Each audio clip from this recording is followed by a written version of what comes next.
produce more and better quality vegetables, some summer vegetables need to be pruned. Here's how. Eggplant, a true star of Mediterranean cuisine, loves warmth and full sun. Pruning will encourage production.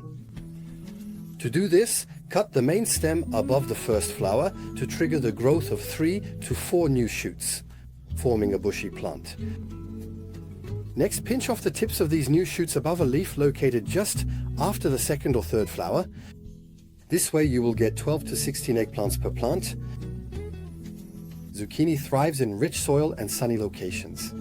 Hybrid varieties have both male and female flowers on the same plant, which of course also need to be pruned. Cut off the tip of the main stem once it has developed 6 well-formed leaves to encourage the plant to branch out. Then remove any diseased, yellow or dry leaves from the base to allow light to reach the center of the plant and speed up the ripening of the zucchinis. Peppers require sun and warmth to the extent that it is recommended to grow them under a tunnel north of the Loire and to prune them. To do this, as soon as 2 or 3 fruits per branch are well formed, pinch off the tip just above a leaf using your thumb and index finger.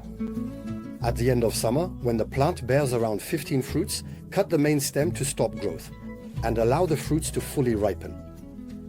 Melons only bear fruit on the 3rd generation of stems. The goal is to reach this stage as quickly as possible through pruning. When the main stem has 3 to 4 leaves, pinch off its tip to encourage the growth of the 2nd generation of stems. As soon as these secondary shoots have 4 to 5 leaves, cut above the 3rd set of leaves to encourage the growth of the 3rd generation of stems, which will bear fruit. With proper pruning like this, you can look forward to bountiful harvests of eggplants, zucchinis, peppers and melons.